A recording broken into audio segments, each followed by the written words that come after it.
The room went dead silent the moment she walked in. Not because anyone noticed her. Because no one ever did.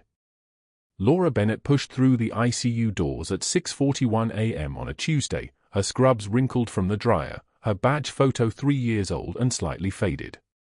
The fluorescent lights hummed their mechanical monotone as she moved past bed 1, past the monitors blinking their steady rhythms, past the coffee station where the night shift was already pouring their 4th cup. Nobody looked up. Nobody acknowledged her. That was exactly how she needed it. 23 years of invisibility had taught her the geometry of moving through spaces without being seen. She kept her shoulders slightly forward. Her gaze fixed on charts, never on faces. Her voice, when she spoke at all, was the texture of a nurse saying exactly what was necessary and nothing more. Just another woman in scrubs. Just another pair of hands among dozens. Just a nurse. The thing about being invisible is that it lets you see everything. She reached the break room first, before the day shift chaos began, and hung her jacket on hook 7, never hook 1, never the same hook twice. The jacket was navy blue, unremarkable, the kind that blended into every other jacket in Norfolk. Underneath, pressed against her ribs where no one would ever notice, was the thing she'd carried for 20 years, a military ID card she wasn't supposed to have, wasn't supposed to keep, wasn't supposed to acknowledge as real. The card was laminated in creasing plastic, the photo showing a woman in navy dress blues, hair pinned military tight, eyes that looked like they'd seen things most people died without witnessing. The name on the card read Bennett, Laura M., rank Senior Chief Petty Officer, designation DevGru Support Medical. That designation meant nothing to anyone at Sacred Heart. That was the point. Laura moved through the ICU's morning ritual with the practiced efficiency of someone who had done this 8,000 times before. Chart review. Vitals check. She approached bed 7 where Mr. Patterson lay post-op day 2 from a routine gallbladder removal, his monitor showing a steady sinus rhythm, his breathing easy and even. She smoothed the blanket across his legs without waking him, a gesture that looked like basic nursing care but was actually an assessment. Temperature normal. Swelling in left foot minimal. Incision site clean, no fever line climbing his chart. She noted it all in the place where memory lived, the same place that had stored casualty counts in Kandahar, triage priorities in Helmand Province, and the exact sequence of compressions needed to restart a heart with a closed chest while rounds of ammunition came down like rain. The limp was barely noticeable on mornings like this. Cold weather always made the shrapnel in her left hip speak louder. Baghdad, 20 years ago. A building collapse she hadn't caused but had tried to prevent, a 4-year-old boy with eyes that saw too much, her hands pulling him from concrete dust and rebar, her voice saying words in Arabic she didn't remember learning but her muscle memory knew perfectly. The shrapnel had come later, a separate incident, a friendly fire cascade her command said officially never happened and whose documentation had been erased from every database the Pentagon could reach. She was halfway through bed 3 when she saw him. Dr. Marcus Hargrove moved through the surgical corridor like a man who owned the space itself. His white coat was pristine, tailored, expensive. His Rolex caught the fluorescent light and threw it back in a flash of gold that seemed designed specifically to announce wealth to everyone looking. He was 48 years old, board-certified, respected by hospital administration, and generating enough revenue for Sacred Heart through his cardiac catheterization cases to have earned himself a corner office and a standing reservation at the city's most expensive restaurant. He also had hands that trembled slightly when he thought no one was watching, a jaw that clenched when a diagnosis he'd made was questioned, and an institutional power source that ran through the hospital board like electricity through copper wire. Laura didn't look at him directly. That was the rule she'd learned long ago. Invisibility meant no eye contact. But her peripheral vision, trained by 2 decades of reading rooms before rooms read her, caught his gaze as it swept across the ICU. He was looking at his post-op patients. Checking numbers. Assessing outcomes. And when his eyes passed over her, smoothly, without resistance, the way light passes through glass, Laura felt the precise calibration of his assessment, unremarkable. Competent enough not to interfere with his workflow. Not intelligent enough to understand the complexity of what he did. The kind of nurse who would follow orders without questioning them. His mistake started there. She didn't see him see her. She saw him not see her. The difference mattered more than oxygen. By 7:15 a.m., the day shift was fully awake. Beds were being checked, medications drawn, blood samples sent to the lab. Laura moved through her assigned section with the mechanical precision of someone performing the same choreography she'd performed 10,000 times before. Her hands moved on their own now, reading fours, checking dressing sites, documenting findings in the electronic chart system with the thoroughness that made her paperwork the kind of baseline documentation that never drew attention. That's when she pulled the admission sheet for bed 12. Corporal David Chen. Age 24. Admitted through the ER with chest pain and shortness of breath. EKG showing concerning T-wave changes. Scheduled for cardiac catheterization at 9 a.m. Order placed by Dr. Marcus Hargrove based on a preliminary workup that suggested possible myocardial infarction. That was the official story. That was what the chart said. That was what everyone would see. Laura saw something else. The scar pattern on his left shoulder was too geometric, too precise. It matched the scatter pattern of shrapnel fragmentation from an IED detonation. The surgical notes mentioned previous trauma sustained in military operations but gave no details. No location. No date. Just the clinical shorthand of wounds the government had decided never existed.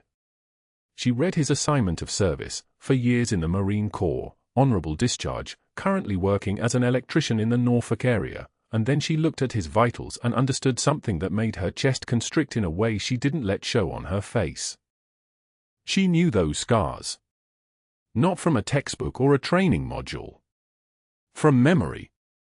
From hands and mud and dust and the specific weight of a 4-year-old child who weighed maybe 40 pounds, his left arm badly cut from rebar, his eyes wide with the kind of confusion that comes from not understanding why the building you were sitting in had suddenly become rubble.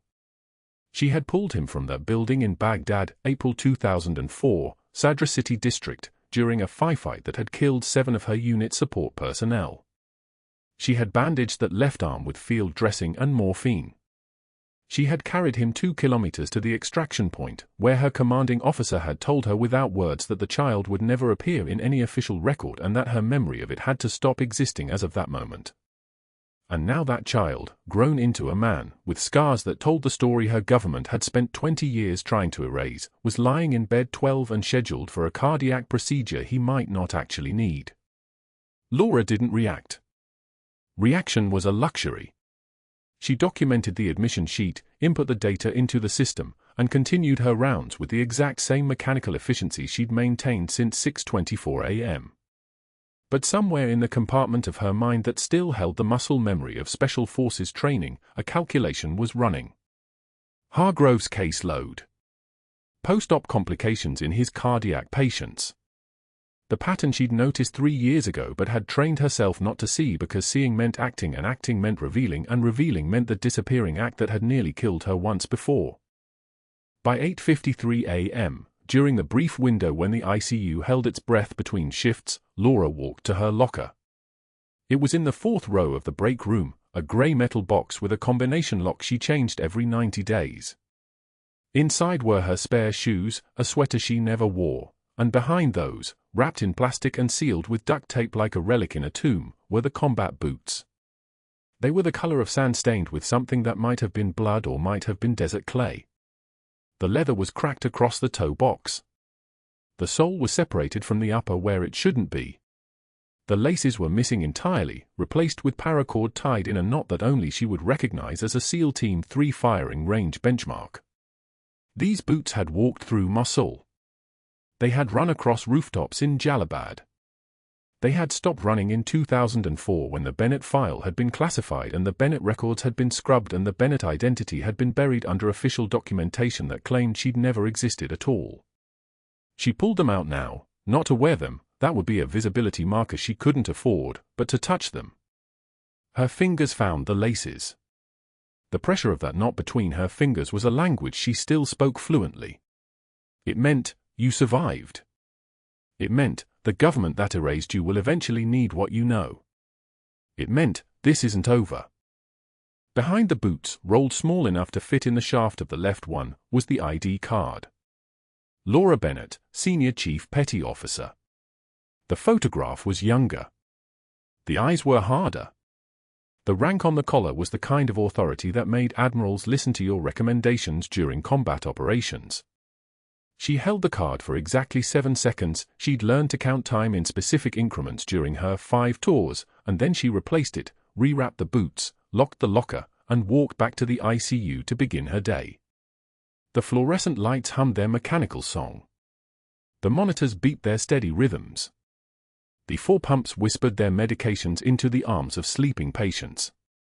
And in bed 12, Corporal David Chen lay with his eyes closed, breathing the recycled air of Sacred Heart's ICU, unaware that the woman who had pulled him from a building 20 years ago was about to spend the next 72 hours trying to keep him alive.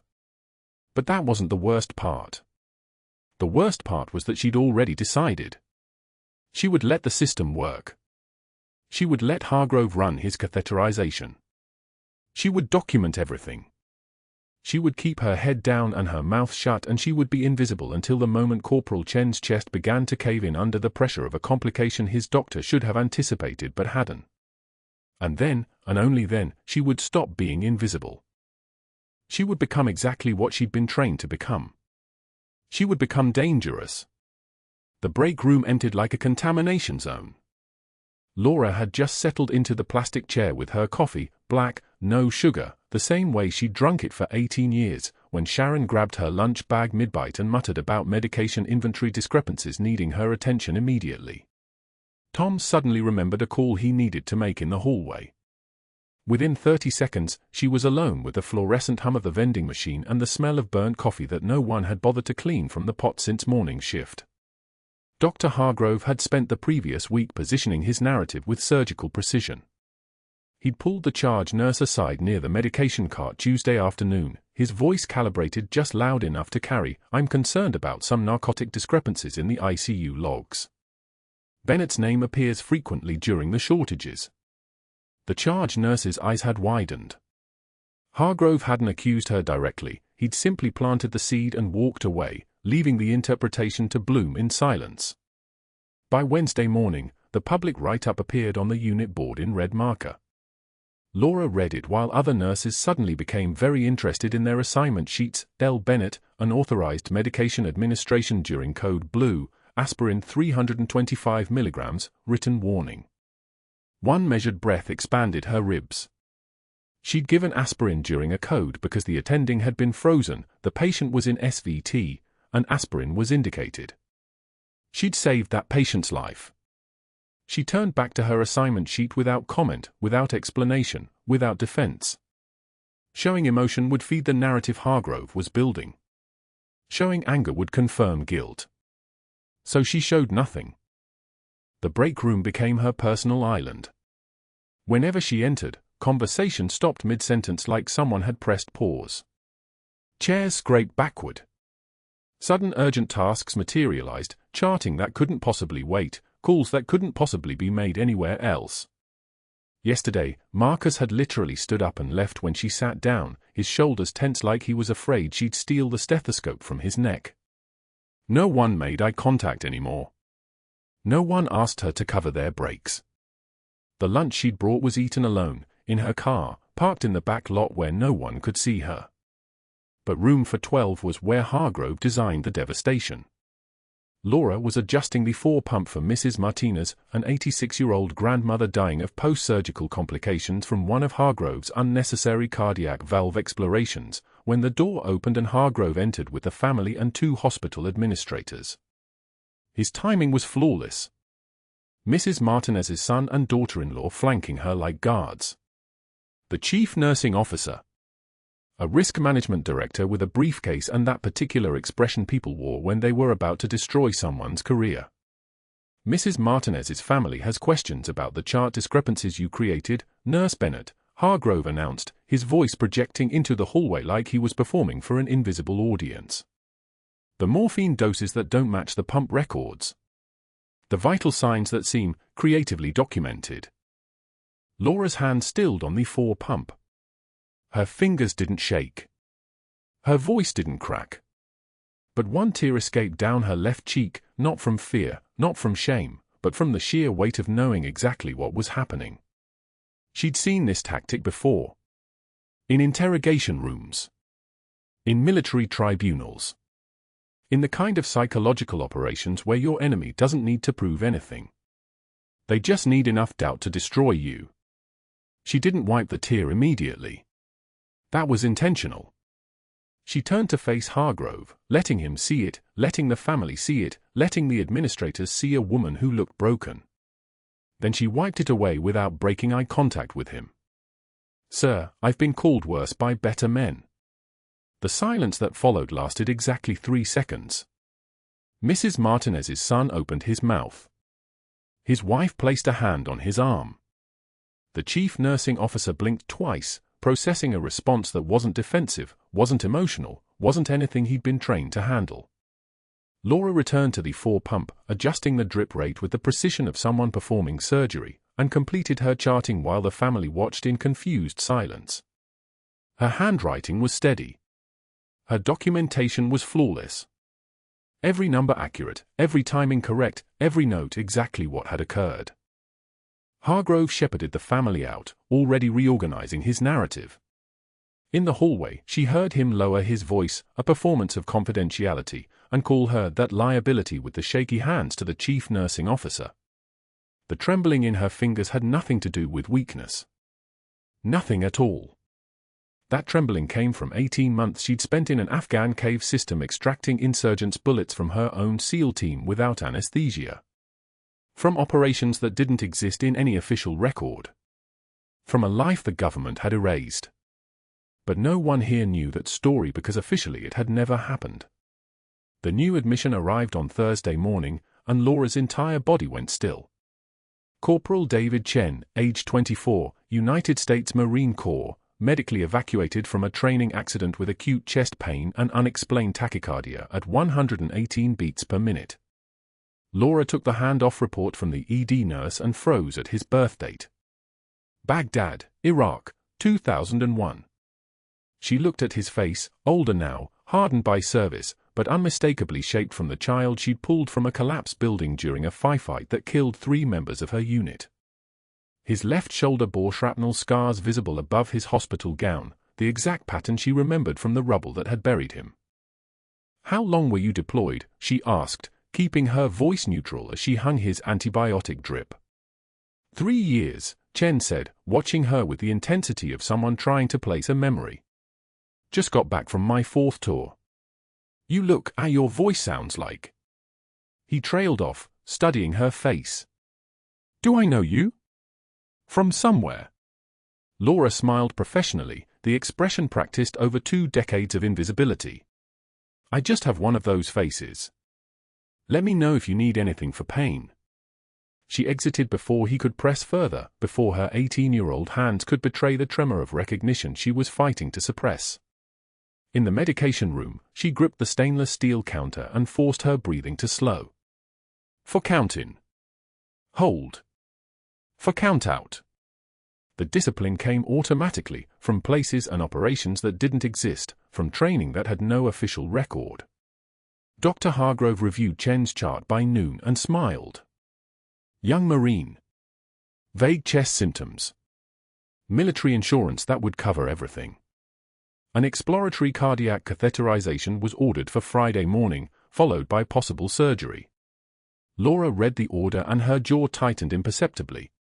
She pulled Chen's military combat medical records from the classified database she wasn't supposed to have access to, a backdoor login preserved from her previous life, and found the notation she'd feared: shrapnel fragments retained, cardiac proximity, surgical removal contraindicated due to anatomical risk. She documented her concerns in the chart notes, flagging Hargrove's order for peer review with meticulous professionalism. Every word exact. Every citation perfect. Every red flag raised through proper channels. Hargrove saw her note within the hour. His network activated like a series of dominoes being pushed. He called the hospital board president during their golf game at the Norfolk Country Club Friday afternoon, mentioned a problematic nurse with a complicated history I'm looking into, and requested expedited access to her personnel file and any records the hospital might have from her previous employer. By evening shift change, he'd contacted Richmond Memorial directly, planting vague but damaging questions about medication handling and patient complaints that never existed but that would now require investigation to disprove. An investigator from the Virginia Board of Nursing received a call that weekend. A courtesy call from a respected surgeon concerned about patient safety. The kind of call that required a formal response, a file opened, or inquiry initiated. Hargrove scheduled Chen's surgery for Monday morning. Laura would be off that day. She'd requested the shift off months ago, a pattern, a coincidence, a fact that looked exactly like she'd planned to avoid responsibility when the emergency occurred. She sat in the break room Thursday evening after shift, watching the rain hammer the parking lot like artillery fire against glass, and understood that she'd crossed into the final stage of invisibility. She wasn't just unseen anymore. She was actively being erased. And something inside her, something that had been dormant for 20 years, something that wore combat boots and understood orders and knew how to operate in the dark, was preparing to wake up. But that wasn't the worst part. The worst part was that she knew exactly what came next, and she was going to have to make a choice about whether to stay invisible or let the warrior she'd buried resurface. Corporal David Chen arrived at Sacred Heart on a Monday morning when the autumn rain hammered the Norfolk skyline like shrapnel against concrete. He was 24, a Marine, and his chart read like a lie. Chest pain of unknown origin. Tachycardia at 118 even at rest. EKG showing non-specific ST changes. No prior cardiac history. No family predisposition. No explanation that made sense to anyone who'd actually read the file instead of skimming the highlight flags. Laura pulled the full military medical record from the encrypted VA database, the one she was technically not supposed to have access to, but the one that existed for nurses who'd served. There it was, shrapnel. Embedded in the left anterior chest wall from a 2003 IED explosion in Fallujah. Fragments too close to the pericardium to safely remove. His own cardiologist at the VA had documented this in 2019. Had left a note, monitor for cardiac tamponade. Surgery contraindicated due to location of foreign bodies. The notation was dated 5 years ago and still current. She recognized his face the moment she saw him in Bay 7. 24 now, but the geometry of his features, the set of his jaw, the particular angle of his cheekbones, matched the 4-year-old she'd pulled from a collapsed building 2 decades ago when her Special Forces medical unit was doing humanitarian work in Baghdad. That child's hand. Still her most vivid memory was that hand gripping her finger while she dug him out with her other hand, blood and dust coating both their skin. She'd gotten him to the mobile surgical unit. 3 hours later, they'd evacuated him to a forward operating base hospital. She'd never seen him again. Never knew his name until the admission demographics loaded, David Chen. Iraqi-born, adopted by a Marine family from Lausanne, enlisted at 18. She documented her clinical concerns on paper, not in the electronic chart. Not yet. Just observations. She'd learned long ago that paper was safer than pixels when dealing with men like Marcus Hargrove. Men whose names appeared in hospital board minutes. Men whose families donated to the cardiology wing. Men who'd already decided what they were going to do and didn't appreciate nurses suggesting an alternative narrative. But the chart had to be documented.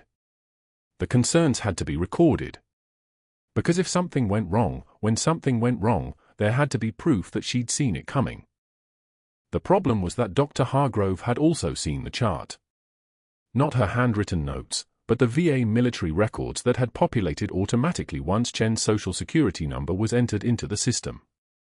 The hospital had an integration protocol with the VA database. It was supposed to be a feature. In this case, it was a liability. He found her at the medication cart at 0815 while she was pulling the morning antibiotics for her other patients. His presence moved through the hallway like a weather system. The fluorescent light seemed to dim slightly when he approached, the air pressure changing in ways that had nothing to do with humidity. She didn't look up from the medication bottles. Nurse Bennett. Not a greeting. A summons. She set down the syringe and turned to face him. Her hands were steady. They'd been steady through 3 tours. They weren't going to shake now. "Doctor." He was holding a tablet. The military records were displayed on the screen. "You have concerns about Corporal Chen's surgical plan. I documented clinical observations." Her voice came out in that soft register she perfected, the one that never challenged, never questioned, only presented facts. His military records indicate that he's a patient at our hospital under my care." Hargrove's smile was the kind that predators wore when cornering prey that didn't yet realize the cage door had closed. "Not under your care. Under mine. I've consulted with our cardiologist. We've reviewed the imaging. The exploratory surgery is indicated. The embedded shrapnel fragments are exactly why we need to assess the current state of his pericardium." He stepped closer. The smell of expensive aftershave, something French, something that cost more per ounce than her hourly wage, mixed with the sterile scent of surgical soap. "You have many admirable qualities, Nurse Bennett. Clinical attention to detail. Dedication to your patients. But there's a line, and you've been drifting across it. Thinking your nursing assessment trumps a physician's medical judgment. Suggesting I need a second opinion from some VA cardiologist who hasn't examined this patient." The surgical corridor was empty this early. Just the 2 of them and the hum of the patient tracking monitors in the nearby station. Corporal Chen's complexity suggests nothing. It's decided. He lowered the tablet. Effective immediately, you're reassigned from his care. Sharon will take the assignment. You're not to have any further contact with that patient. You're not to access his chart. You're not to speak to him. That's a direct order from the chief of surgery. Understood? She understood exactly what she understood, that Hargrove had discovered her clinical concerns and interpreted them as a challenge to his authority. She understood that a patient with embedded pericardial shrapnel was about to undergo an exploratory surgery that his own military cardiologist had flagged as contraindicated. She understood that she was about to watch it happen from 6 feet away while another nurse, Sharon, who was good, who was thorough, but who'd never performed a battlefield pericardiocentesis and wouldn't know what to look for, covered 6 patients and missed what was coming. She understood that the real choice was already being made. Understood, Doctor. His smile widened. The predator recognizing compliance. Good. Get Chen prepped. Sharon will take the assignment at the change of shift. You focus on your assigned patients. He turned and walked away, his footsteps echoing down the hallway with the cadence of someone who'd never experienced the phrase no. The smell of expensive aftershave lingered in the air like chemical smoke.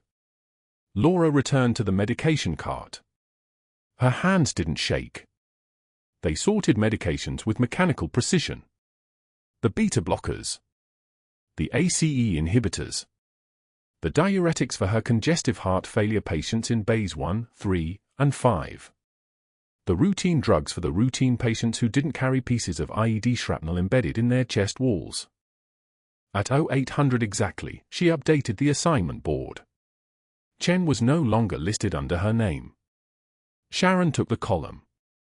The official transfer happened in the digital handoff at shift change, all the patient information, all the vitals, all the documentation flowing from one nurse to another in the electronic system like water running through a channel cut by someone else's hand. Laura had learned to move through hospital systems like a submarine through dark water, present but undetectable, visible only when absolutely necessary. She'd spent 20 years perfecting the art of being the last person anyone noticed. It was safe. It was invisible. It was also, she was beginning to understand, a slow way of disappearing even while standing in plain sight. The exploratory cardiac surgery was scheduled for 1000. Hargrove was leading the surgical team. She watched from the documentation station as they wheeled Chen toward the operating theater, his 4 lines already established, his chest prepped with the orange surgical scrub that smelled like iodine and possibility. Chen didn't see her watching. Why would he? She was just another nurse in pink scrubs in a busy ICU, one of dozens, easily dismissed. By 1400, Chen was back in the recovery bay. Extubated. Alert. The surgery had proceeded without complication, according to Hargrove's operative note. Exploratory findings: mild pericardial thickening. No acute effusion noted. Recommendation for continued outpatient cardiology follow-up. But something was wrong. Laura knew it the way she'd known it 47 times before, in the pattern of the numbers on the monitor, in the way a patient's breathing shifted, in the language that vital signs spoke if you'd been trained to listen to them in a language older than words. Chen's heart rate was climbing. 105, 112. 119, blood pressure drifting down. 128, 68. 122, 64. The kind of slow deterioration that wouldn't trigger an alarm until it became catastrophic. The kind that happened when shrapnel migrated. When the surgical exploration itself had destabilized something that should have been left alone. She documented it. 1405, HR 119. BP 122, 64. Patient alert and oriented, conversing normally, denies chest pain. Monitor pattern suggestive of pericardial irritation. 1410, HR 125. BP 119, 62. 1415, HR 131. BP 115, 58. Each notation in her personal notebook, time-stamped, clinical. Not in the official electronic chart she was forbidden from accessing. Not where Hargrove could see it and pull her from the floor. Sharon was covering 6 patients. She was good, competent, thorough, kind to her patients. But she was spread across 6 beds, and Chen was one admission among many, and the changes were subtle enough that they wouldn't trigger an official alert until they crossed the threshold into the red zone. That threshold was maybe 30 minutes away. At 1510, Chen's blood pressure dropped to 80/40, and his neck veins began to distend, that visible pulsing at the sides of his neck that meant the right side of his heart was struggling to fill, struggling against something that shouldn't have been there. Cardiac tamponade. The fluid accumulation that Hargrove's exploration had released from where it had been contained, now filling the pericardial sac, now compressing the heart from the outside while his own heartbeat tried desperately to push blood through a system that was being strangled from without. Sharon hit the call button at 15:15. The code team was 8 minutes away by hospital protocol. Chen had maybe 4 minutes of sustainable perfusion before his organs began to fail from lack of blood flow, before his brain started to die from lack of oxygen. Laura moved toward his room and found Dr. Hargrove in the doorway. Not a code team member. Not coming to help. Standing there like a man watching a fire he'd started burn itself out. "You're not authorized for this patient, Bennett." His voice was quiet. Satisfied. Sharon has it handled. Inside the room, she could see Chen on the bed. His skin gray. His neck veins distended like over-tightened rope. His hands gripping the sheet with a kind of desperation that came from feeling your own death arriving in slow motion. The same desperation she'd felt once, when shrapnel from that friendly fire massacre had caught her in the left shoulder and she'd collapsed in the dirt, understanding exactly how fast alive could become something else. Sharon was adjusting the four, her face creased with concern but not yet panic. She didn't know what she was looking at. She didn't have the muscle memory to see it coming. She didn't have 47 hours of battlefield medicine etched into her nervous system. She was a good nurse watching a disaster assemble itself in real time. The code team was 8 minutes away. Chen had 4. The math was brutal and simple. Laura thought of the 4-year-old in the rubble in Baghdad. She thought of the military ID card sitting in her combat boots in her locker, the card that proved she'd existed, that proved her rank was senior chief petty officer, that proved her training was real and deep and exactly suited to this moment. She thought of the government that had erased her after she'd witnessed a friendly fire massacre, the orders to disappear or be disappeared, the 20 years of invisibility that she'd accepted like a monk accepting a vow of silence. She thought about the cost of staying invisible. Then she stepped past Dr. Hargrove into the room. Her movements were no longer the careful shuffle of a deferential nurse. They were direct. Purposeful. The movements of someone who'd made a choice. Monday morning. The surgical wing at Sacred Heart hums with the controlled chaos of a scheduled procedure, equipment checks, for lines, the soft beeping of monitors establishing their baseline rhythm. Corporal David Chen lies prepped on the table in room for 12, his chest already marked with Hargrove's surgical pen, the lines precise and deliberate. Unnecessary. Laura knows this. She'd documented it. She'd sent the concerns up the chain. She'd been ignored. The surgery takes 2 hours.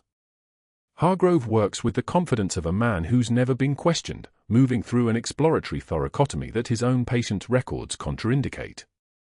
Laura isn't in the OR, she's been explicitly forbidden from this case, but Sharon, the surgical nurse, had pulled her aside in the locker room at dawn. He's going deep, Sharon had whispered. Really deep. Chen's imaging shows old shrapnel that's calcified, stable. But Hargrove's talking about migration risk. He seems focused on this one. Focused. That was one word for it. Obsessed was another. By 1100 hours, Chen is back in the ICU, extubated, stable on low oxygen support.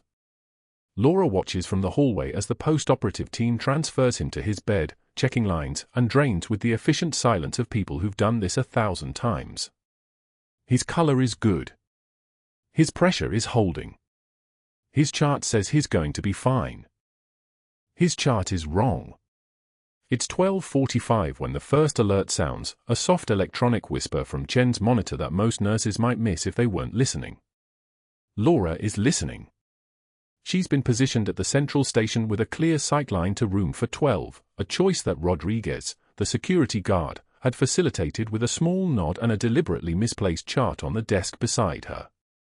The monitor shows it first at a steep, steady drop in systolic pressure. 92, 88. 82. Then the second alert. Oxygen saturation beginning its own descent. 98, 94. 89. Laura is moving before the third alarm sounds. She doesn't run. Running causes panic in ICU rooms, causes families to stand, causes the attending to position himself as the authority figure in a crisis he doesn't yet understand.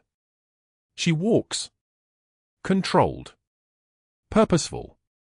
The movements of someone who'd made a choice and accepted the consequences before her feet ever left the central station. Room for 12. The door slides open and she crosses the threshold like a woman stepping into a space she owns. Chen's eyes are open, confused, his mouth working around the oxygen mask. His chest heaves. His heart rate on the monitor climbs in the way that means compensation, means his body is screaming for blood pressure it no longer has. "You're not authorized." Hargrove's voice comes from somewhere behind her, from the doorway, from his place of institutional power. He's in the hallway. He always stays in the hallway. Laura's hands reach the crash cart.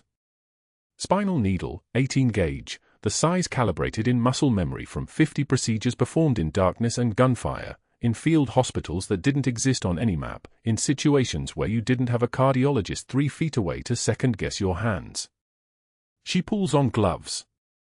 The latex snaps like a gunshot in the silence. "What are you doing?" This time Hargrove's voice carries real panic. He understands now that something is happening without his permission. "Cardiac tamponade," Laura says. Her voice is different than before. Deeper. Older. The voice of someone who's given orders in combat and had those orders obeyed because disobedience meant death. Migrating shrapnel perforated the pericardial sac. "Your surgery dislodged it." She leans over Chen's chest, her trembling hands, the ones that shook when Hargrove humiliated her, when he spread rumors, when he destroyed her on a public board, becoming something else entirely. Rock steady. Surgical. She palpates the landmarks with precision, the fifth intercostal space, the angle of Louis, the xiphoid process. The same landmark she'd learned to find in complete darkness, in the chaos of incoming fire, with blood and dust coating her gloves and her patient screaming or unconscious or already gone. The needle enters at the subxiphoid angle. 60 degrees. She feels for the catch, that subtle resistance as the needle pierces the pericardial membrane and enters the fluid space beyond. It's there. It's always there if you know how to listen with your hands. She draws back the plunger. Blood fills the syringe. Dark blood. 60 cubic centimeters of it. The pressure that's been crushing Chen's heart, preventing the ventricles from filling, stopping the body's ability to perfuse its own brain, all of it drains into a small plastic chamber. The mechanics of death reversed by the simple physics of a needle and a hand that remembers. Chen's blood pressure responds within seconds. The monitor shows it climbing, 65.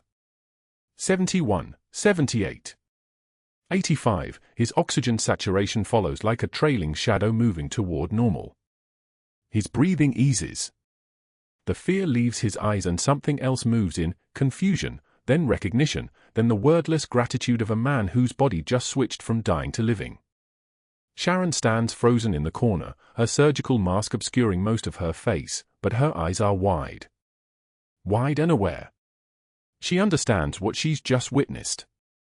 Hargrove's voice comes again, smaller now, stripped of authority. You just ended your career. Laura removes the gloves without looking at him. I need some jello, she says quietly. Once his stable, clear fluids first. Then jello. She disposes of the needle in the sharps container and walks toward the door where Hargrove stands. He steps back. He has to. The space she occupies has become occupied by something larger than his title. The morning shift ends at 1,500 hours. The evening shift begins, and with it comes the machinery of institutional consequences. By 15:30, Rodriguez appears at the nurse's station, and Laura knows what's coming. His jaw is tight. His eyes avoid hers. He's a veteran Afghan, she'd learned from a conversation 3 weeks ago in the break room before everyone else had mysteriously found reasons to leave, and the discomfort of following orders he doesn't agree with sits on his shoulders like a weight. He carries a cardboard box. I'm sorry, he says, his voice low enough that only she can hear. You need to clean out your locker. The walk to the locker room takes 90 seconds. The act of emptying a 3-year career into a box takes less time than that. She doesn't own much. A change of clothes. Her stethoscope, good equipment, a Littman Cardiology 3, expensive, hers. At the bottom of the locker, beneath the detritus of her invisible life, sits the pair of worn combat boots wrapped in plastic. She'd kept them there for 3 years, a weight she carried without acknowledging its existence. She lifts them now, and they feel heavier than she remembers, though the actual weight has never changed. Only her understanding of what they mean has transformed. The military ID card that had been tucked inside the left boot is gone. She'd been forced to surrender it 20 years ago when she'd crossed the threshold between existence and erasure. The government had been thorough. The government always is. But the boots remain, and the boots are enough. Rodriguez escorts her through the hospital corridors with the awkward formality of a man performing a task that violates his sense of honor. Other staff members watch. Some have sympathy in their eyes.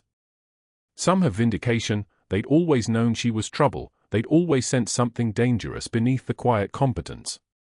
Most simply look away. Invisibility is a habit that dies hard. At 15:50, she's standing in the parking lot holding a cardboard box that weighs nothing and feels like drowning. The Norfolk afternoon is warm and humid, the sky the color of old concrete. Her Honda Civic is 15 years old and carries the dents and scratches of a life lived without attention to material things. She places the box on the passenger seat and doesn't drive home. Not yet. The termination letter arrives at her apartment that evening, printed on hospital letterhead, signed by the Chief Human Resources Officer. Gross negligence in medical judgment. Practicing beyond the scope of licensure. Unauthorized intervention in post-operative care. Each charge is technically accurate. Each one is also a lie about what really happened in room for 12. The hospital is already preparing its liability defense. They'll claim she acted recklessly. They'll claim Hargrove's surgery was standard of care. They'll claim she doesn't have the training for a bedside pericardiocentesis, knowing full well that nobody at Sacred Heart does, knowing full well that her competence is exactly what they're prosecuting. By 1630, an investigator from the Virginia State Board of Nursing has arrived at the hospital carrying briefcases and federal subpoenas. Hargrove had called ahead. Rodriguez mentioned it quietly as he'd handed her the box. One phone call to an ally. One network activated. One career erased. 3 days pass like drowning. She applies for disability. She calls a lawyer who tells her the case is unwinnable because she did technically perform a procedure outside her licensure, even if that procedure saved a life. The law doesn't care about outcomes. The law cares about authorization. She visits her apartment's empty corners and tries not to disappear. On the 4th day, she walks into the VA hospital in Norfolk because her hip wound won't stop aching, because the nerve damage from shrapnel in Baghdad that she'd carried for 20 years is finally breaking her concentration, because she can't pretend to be invisible if her body is screaming. The waiting room smells like weak coffee and despair. She takes a clipboard from the receptionist and sits in a plastic chair and waits for her name to be called, surrounded by veterans in various stages of damage, missing limbs, missing hearing, missing the kinds of things that show up in X-rays and on visible scar tissue. She's surrounded by ghosts. The sound reaches the waiting room first, not helicopter rotors, but something sharper and more structured. Boot steps. Multiple personnel moving with the synchronized precision of people trained to move together. Laura looks up from her clipboard. The waiting room doors open. Corporal David Chen stands in the threshold wearing dress blues, pale still but standing straight, his shoulders back despite the obvious exhaustion pulling at his frame. Behind him, 2 Navy personnel in dress uniforms, their faces formal and official. Behind them, moving with the kind of easy authority that comes from decades of command, is a weathered face she'd thought she'd never see again. Commander James Reeves. Her former team leader. A ghost from a classified past that supposedly never happened. Chen's eyes lock onto hers across the waiting room. He crosses the space between them, and as he walks, the other veterans begin to notice. A Marine in a wheelchair straightens. An Army sergeant with a walker stands. A Vietnam vet with a prosthetic leg shifts his weight like he's preparing for attention. They sense it before they know it, the presence of something official moving through a civilian space. Senior Chief, Chen says, his voice carrying to every corner of the room. The waiting room goes silent. Laura's clipboard slips from her trembling hands and claps against the tile floor like a salute. The clipboard clattered against the tile floor like a salute that nobody returned. Laura didn't move to pick it up. She just stared at the space where Corporal Chen had been moments before, her hands finally steady, her breathing even, her composure intact, because that was the thing about being trained to disappear. You learn to watch the world fall apart without flinching. You learn to survive the moment right after survival wasn't supposed to be possible. By Tuesday morning at 0600, the FBI raid on Sacred Heart Hospital began with federal agents in Navy windbreakers carrying cardboard boxes and warrants that read like indictments of the entire surgical wing. They seized Dr. Hargrove's office computer, his filing cabinets, his billing records going back 7 years, and patient files for 93 elderly veterans who'd undergone cardiac procedures under his care, procedures that now looked less like medicine and more like a Medicare scheme with a stethoscope. The agents worked with the precision of people who'd done this before, moving through the hospital corridors like they owned them, which, for the duration of a federal investigation, they absolutely did. By 0800, the hospital board convened an emergency meeting in a conference room that suddenly smelled like fear and attorney fees. By 0900, Dr. Hargrove's surgical privileges were suspended pending investigation, a move that felt like cutting off a man's hands and then telling him he was fired. He arrived at 0930 expecting his normal Tuesday, first case at 0700, surgery scheduled for a 78-year-old Army veteran with stable angina, and found his office sealed with federal evidence tape that looked like crime scene ribbon. Because it was. The chief of medicine, who'd golfed with Hargrove every Saturday for 8 years, wouldn't return his calls. The board president, the same one who'd fast-tracked the investigation into Laura's credentials based on Hargrove's whispered accusations, issued a terse statement about full cooperation with federal authorities and declined to mention Hargrove by name, which was worse than naming him because it sounded like erasure. The state nursing board investigator who'd arrived at Sacred Heart 3 days ago with subpoenas and briefcases received a call from the FBI requesting all documentation of who'd initiated Laura's investigation, when it started, and whether any hospital administrator had provided the complaints. Within hours, the investigator understood the shape of what she'd been used for. The realization moved through the hospital like contamination control on a dirty floor, fast, invisible, and impossible to ignore once you saw it. By Wednesday morning, local news ran the story in 70-point font: Sacred Heart surgeon under investigation for Medicare fraud, whistleblower nurse fired days before raid. The network anchor's voice carried the particular satisfaction of people reporting on justice they'd had nothing to do with creating, and somewhere in Norfolk, Dr. Hargrove watched his name and face appear on every screen simultaneously, his picture from the hospital website showing him at a charity gala, smiling, untouchable, already a ghost.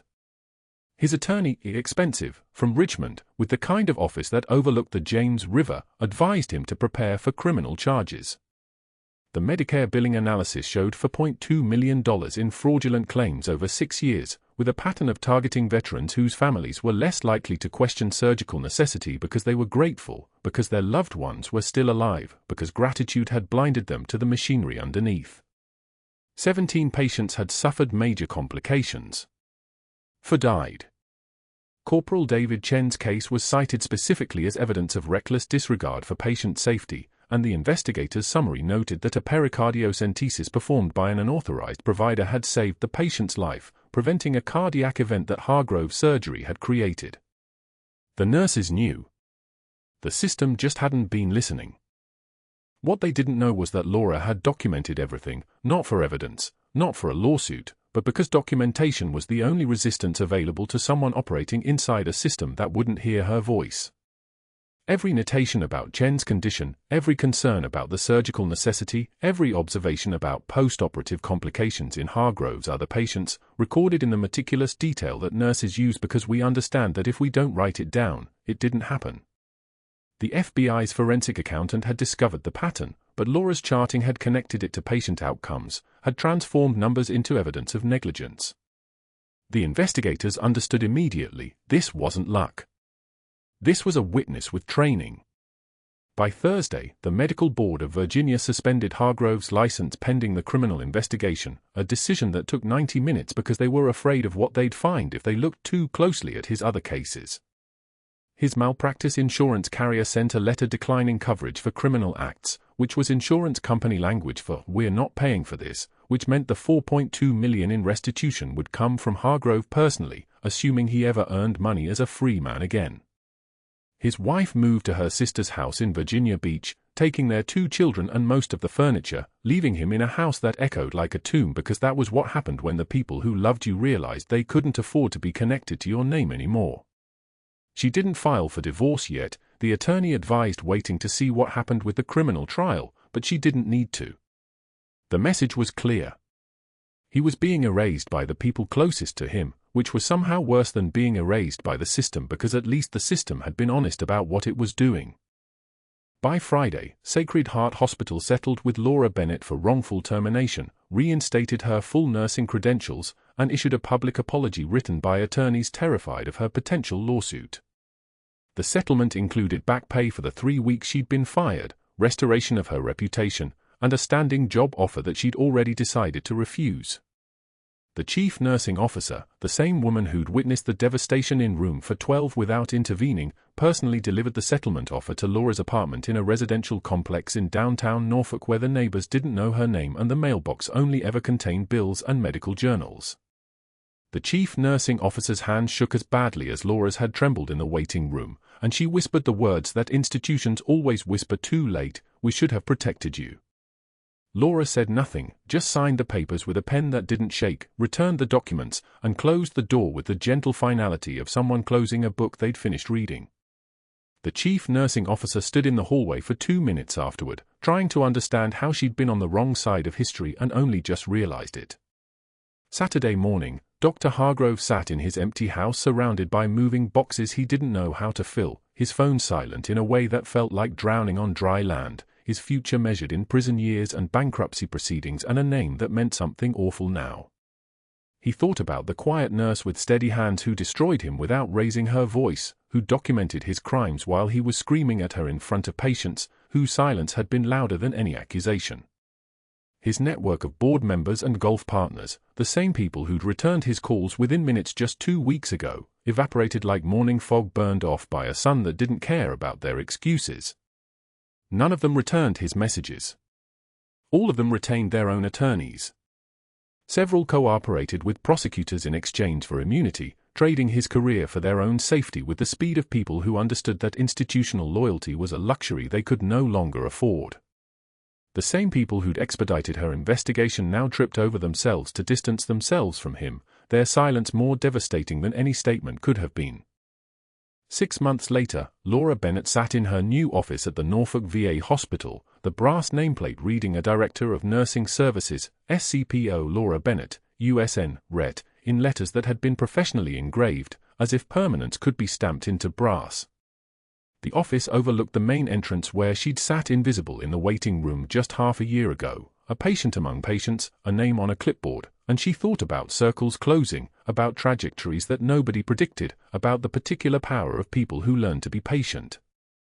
Her restored military commendations hung on the wall beside her nursing degrees, the bronze stars in their shadow boxes, the Purple Heart with its fabric still crisp, the Navy Cross in its blue ribbon case, medals that proved she existed in more than one dimension. A photograph showed Corporal David Chen at his Medal of Valor ceremony, his dress blues pressed sharp enough to cut, his salute geometric and true, his eyes clear in a way they hadn't been when he arrived at Sacred Heart with shrapnel still carrying his story inside his chest. Between the commendations and the photo sat the worn combat boots, no longer hidden in a plastic locker but displayed on a small shelf where the afternoon light touched them, and tucked inside the left boot where only someone looking carefully would find it, the military ID card that said she existed, that said she'd been real all along, that said some things couldn't be erased no matter how hard the government tried. The pain in her hip still woke her on cold mornings, but it was manageable now, mapped and known, the kind of pain that had become information rather than injury. Rodriguez, the security guard who'd handed her the cardboard box on the day they fired her, worked as her facilities coordinator now because she'd hired him personally, understanding that loyalty had to flow both directions. The veterans in the VA waiting room called her senior chief in the hallways and she nodded back with the quiet recognition of shared service, the kind of bond that couldn't be explained to people who hadn't bled in the same places. The criminal trial concluded last month, 8 years in federal prison, for $0.2 million in restitution Hargrove would never be able to pay, medical license permanently revoked with a ruling so complete it felt like erasure of his entire professional existence. The judge had been thorough in a way that suggested someone had explained to her exactly who she was sentencing. On Thursday afternoon, Youre drove past a strip mall in Norfolk where the afternoon sun was slanting through the windows at that particular angle that made everything look temporary, and outside the mobile phone store sat a folding table with a cardboard sign reading Supplemental Insurance, All Plans. The man behind the table wore a cheap suit that didn't fit quite right, and it took her a moment to recognize him because Hargrove had been diminished in ways that had nothing to do with prison time he hadn't served yet. He looked smaller than she remembered, his voice carrying through the parking lot in desperate cheerfulness, making cold calls from a list written in pen on rumpled paper. He didn't see her car. She didn't stop. Some victories were complete enough without witnessing them in real time. Corporal Chen visited that evening for their weekly coffee, a tradition born from the second life she'd given him and the first life she'd given him 20 years ago in Baghdad when she pulled a 4-year-old from a collapsed building. "You ever regret it?" he asked, sitting across from her in a VA cafeteria that smelled like institutional coffee and determination. "Staying hidden all those years?" Youre thought about the question, her fingers wrapped around the mug that didn't shake anymore, steady as surgical instruments. "I was never hidden," she said finally. "I was exactly where I needed to be, doing exactly what I was trained for. The uniform doesn't make the service." She looked at the window beyond which the Norfolk evening was settling over the VA campus, where veterans she hadn't saved in Baghdad were learning to live with injuries she understood intimately. Sometimes the bravest warriors carry stethoscopes, not guns. If you've made it this far in the story, you understand something important about the people around you. They might be carrying credentials you've never heard of, surviving battles you can't see, serving causes that exist in silence. Subscribe for more stories of hidden heroes revealed, because the strongest people among us are often the quietest. Like this video, comment with a time you misjudged someone, and hit subscribe.